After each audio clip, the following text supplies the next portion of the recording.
Sotranao izay Andriamanitra rainay ny an-danitro. No fanomezanao anay an' Jesosy Kristy izay tonga tokoa mandohandony ambaravarany fonay tsirairay avy.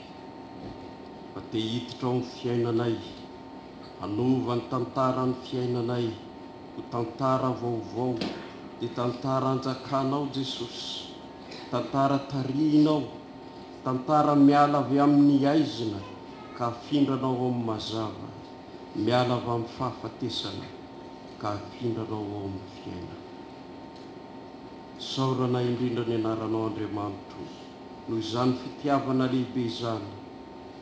Ampianaro kosa izay mba ho tia ny mazava, ampianaro izay mba ho tia tokoa ny fiainana, ka ho alavirinay ny aizina sy ny fahafatesana dia ny asan'ilay ratsy izay mandrakotra sy manimba ary manapotika ny fiainanay. Miangavy indrindra Jesosy, terizo ambany fahasoavanao izay tsirairay avy. Izany no irina sy angatahana indrindra amin'ny anaranao, ry Andriamanitra rainay, amin'ny anaran'i Jesosy Tompo. Amen. Ny ten'Andriamanitra izay anjarantsika amin'izao alady izao, dia raha tsika mahita amin'ny filazantsara araka ny Jaona amin'ny toko voalohany. Jaona toko voalohany, andininy 7:20 ka hatramin'ny 9:20. Jaona toko voalohany, andininy 7:20 ka hatramin'ny 9:20. Toy izao ny vaky ny teny amin'ny anaran'i Jesosy. Ary izao no nambaran'i Jaona raha ny jiosy naniraka mpisorona sy levita avy tany Jerosalema ka ny aminy mba hanontany azy hoe iza moa ianao. Ary nilaza marina izy ka tsy nandahy, fa hoy ny filazany, tsy izaho no Kristy. Ary izy ireo nanontany azy hoe ahoana ary? Elia va ianao? Fa hoy izy, tsy izy aho. Ilay mpaminany va ianao? Fa izy namaly hoe tsia. Dia hoy ireo taminy, iza ary ianao mba hitondranay valiny ho any amin'izay naniraka anay? Lazainao ho iza moa ny tenanao? Dia hoy izy, izaho dia feo no miantso mafy any an'hevitra hoe ataovy mahitsy ny lalan'ny Tompo, arak'izay nolazainy Isaia mpaminany. Ary iraka avy tamin'ny fariseo ireo, dia nanontany azy ireo ka nanao taminy hoe nahoana ary ianao no manao batisa raha tsy ianao no Kristy, na Elia, na ilay mpaminany? Jaona namaly azy ka nanao hoe izaho manao batisa amin'ny rano, fa eto aminareo misy anankiray izay tsy fantatrareo, dia ilay avy ao aoriako ary tsy mendrika hamahany fekapany aza aho. Izany zavatra izany dia natao tany Betania, any an-dafin'ny Jordana izay nanaovan'i Jaona batisa. Ray maso manamasinana amin'ny fahamarinana ny teninao ny fahamarinana. Amen.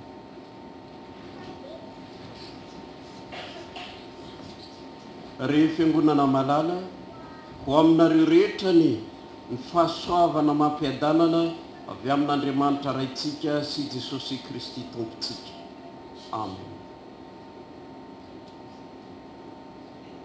Mbola anatin'ny fotoana atao hoe advento isika izao.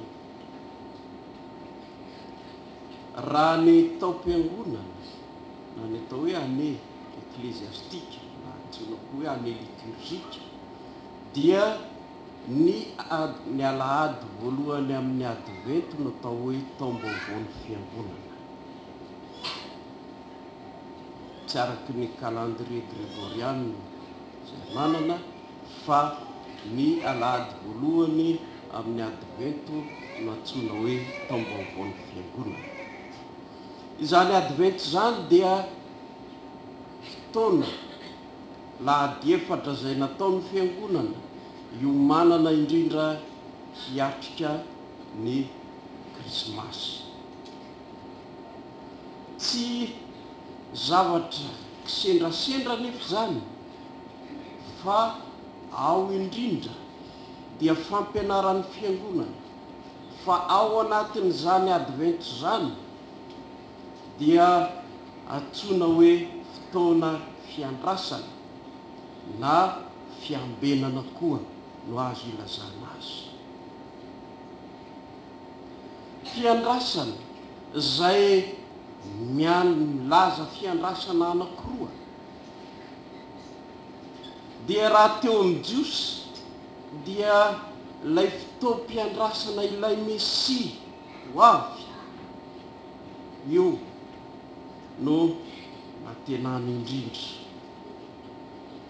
Ary io dia raha amintsika dia azo lazaina fa milaza indrindra ilay fotoana antsoina hoe intertestamentaire, dia ilay fotoana anelanelany testamenta taloha sy vaovao zay taona ampanginan'Andriamanitra ka tsy misy mpaminany ny teny intsony, ary dia mafy tamin'ny zanak'Israely zany fotoana zany. Ka ny fotoam-piandrasana dia fotoana sarotra, fotoana mafy, fotoana malahelo koa aza indraindray, satria miandry tsy mora. Ka dia izay indrindra no nampianaran'ny fiangonana antsika ny ampahatsiaro antsika n'izany fotoana mpiomanana fiandrasana izany, ny fahasarotany, ary eo anatin'izay fahasarotany izay no ahitana ny hamamin'ilay ho avy, ilay tonga dia Jesosy Kristy. Ka zay no nahatonga ny fiangonana mampiasa ny loko volomparasy rehefa tonga ny fotoanany advent. Hitanareo fa tsy voasoratra amin'ny Baiboly ilay hoe rehefa advent dia volomparasy ny loko e, fa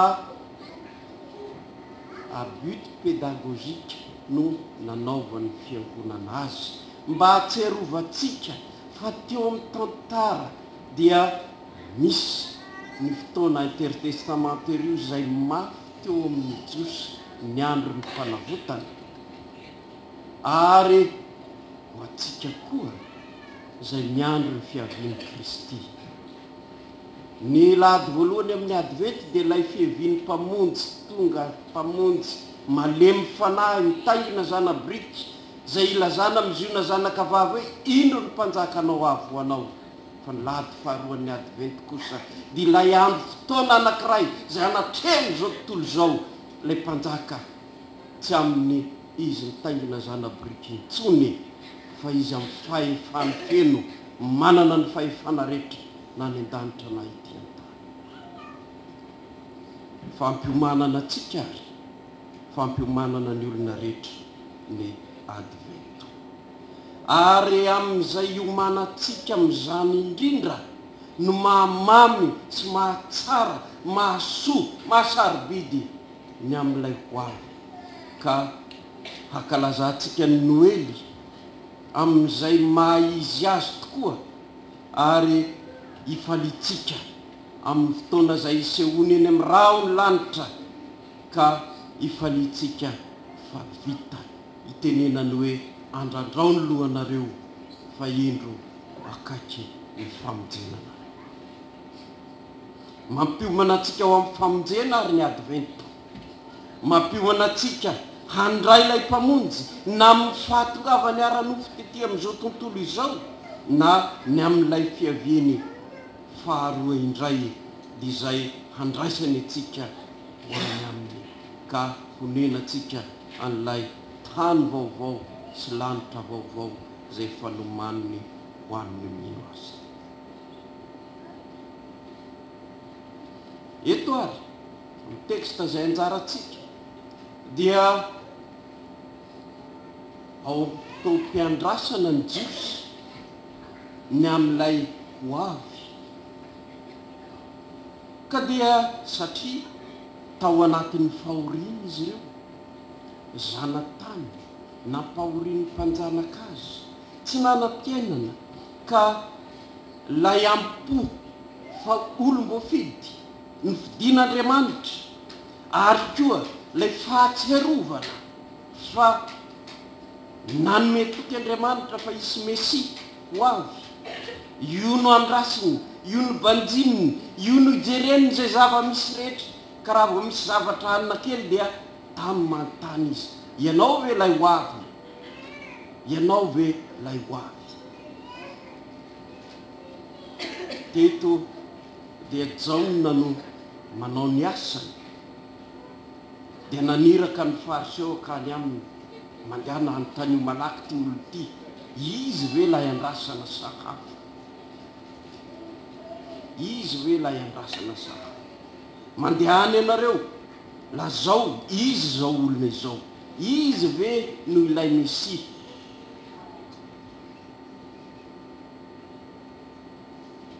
Jaona nefa nafantatra tsara ny asa nampanaovin'Andriamanitra azy ho ety amin'izao tontolo izao, ka nanambara tsotra izy fa tsy izy no Kristy, tsy zaho no Kristy.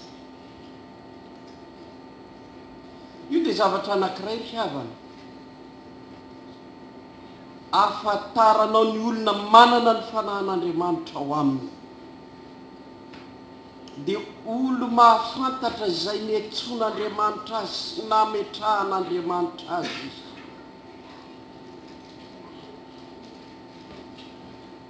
Mahafantatra izay nampanaovin'Andriamanitra azy izy. Efa nanaraka an'izao ny vahoaka maro, raha olona tsy mahalala izay nametrahan'Andriamanitra azy na tsy mino tsotro zao, dia efa nieboebo izy. Tsy mba ho tahaky ny fitafiany Jaona no fitafiany na ny haniny Jaona no hoaniny, satria na ny fitafiany Jaona hoditra biby, inona ny hoaniny? Valala sy tantely. Fa raha olo hafahafa dia mba efa hamerany ny tangenany,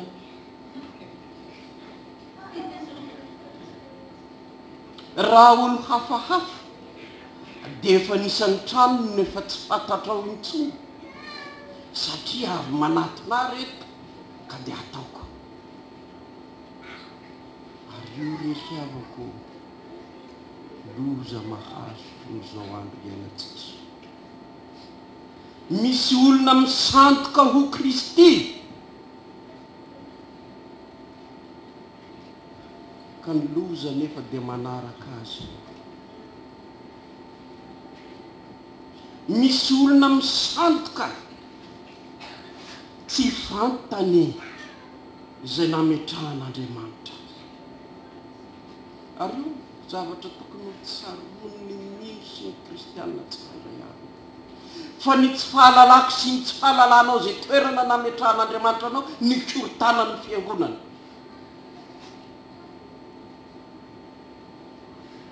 Fa maninona ny tsy mbazano atao an'izao? Fa maninona no ranona no atao eo? Zany tokony. Nefa tadif'Andriamanitra ne nametraka antsika arak'izay sitrapony e, fa tsy arak'izay tadiavintsika. Any mba toro-tenin'ny mamaneny lava voarakitra amin'ny kasety mandehandeha tsy fantatro anareo ty raha misy manana azy dia zao. Zao ny teniny. Mpanota tahak'izao ve izy? Dia mba ilaza amin'Andriamanitra, za Jesosy dia mba ataovy missionnaire a, za Jesosy mba ataovy président zao a, za Jesosy mba ataovy zao. Mpangalatra ny voninahitr'Andriamanitra ho izy.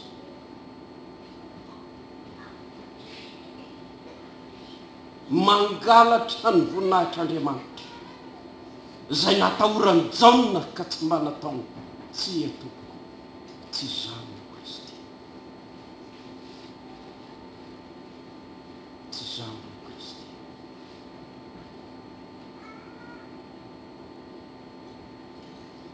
Ny fanekeny tsirairay ny planina an'Andriamanitra izay kendren'Andriamanitra aminy no mandamina ny fiainany sy ny fiainan'ny mpiarabelona ka mitondra fiadanana, mitondra filaminana, mitondra famonjena.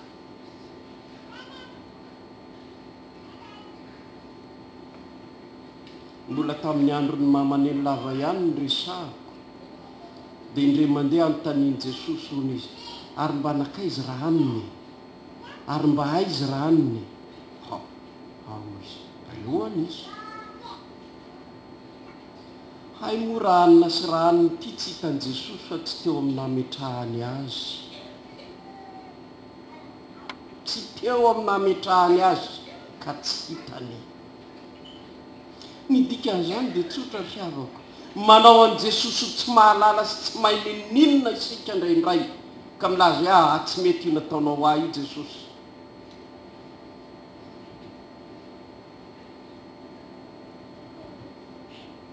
Jaona kosa namaliny hoe tsy izaho no Kristy fa inona izaho izy dia fantatro ny netson'Andriamanitra dia feo miantso mafy any an'hevitra ihany manao hoe ataovy mahitsy ny lalan'ny tompo. Fantatro ny netsony aho, fantatro satria manana fifandraisana sy firaisana aminy aho ka mahalala izay netsony sy nitadiavany aho.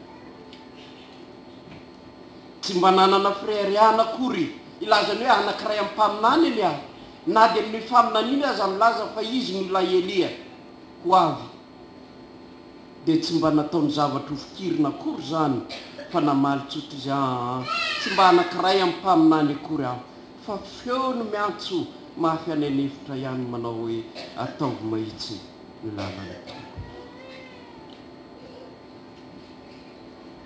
Ny fanontaniana ry havako dia ny hoe mahafantatra tsara ve ny toerana nametrahan'i Jesosy atsika.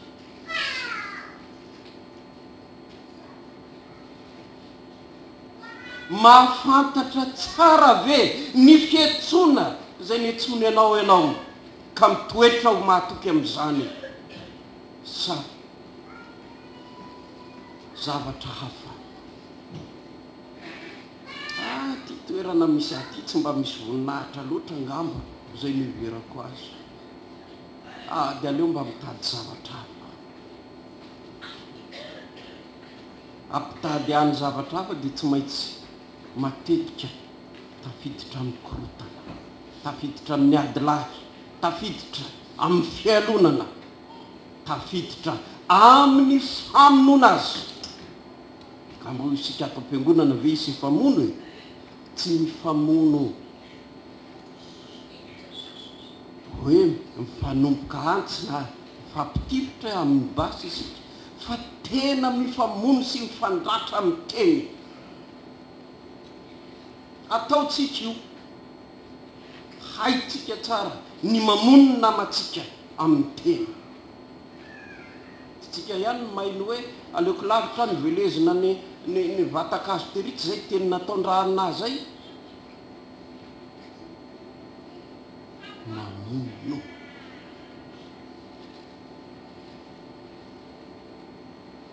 Io ndre mandeha misy raha matoa amin'ny tanina fodi-fianarana kely, aza avao ny hevitry ny didy hoe aza mamono olo, aza mitombo defo olo ozy. Tsy izay ihany,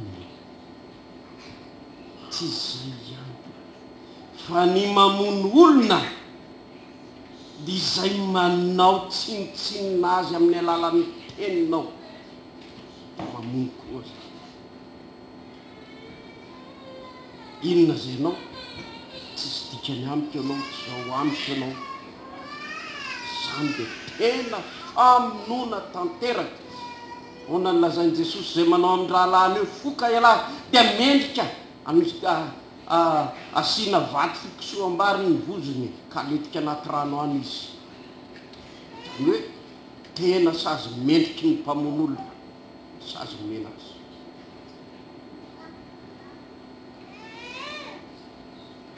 Fa amin'ny alalatsika izay tena nomen'Andriamanitra ho atsika dia tena fitaovana eo am-pelantanan'Andriamanitra mitondra fiadanana, mitondra famonjena, mitondra filaminana isika.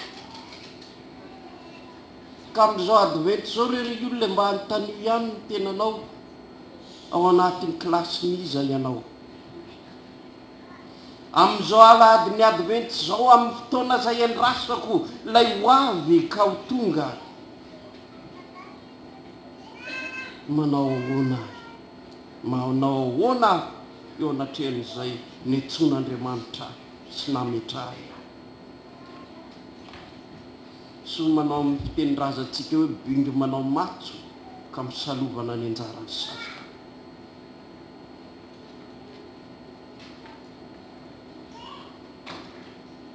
Natahotra ny fariseo koa, io koa anankiray tsy nisy hoe amin'ny any hoe alalany hoe izy ve ny Kristy, tonga ve ny Kristy, fa tahotra koa satria nisy koa amin'ireo mpitondra zay raiky tahotra ka manao sakana tsy androsoana mandrakariva.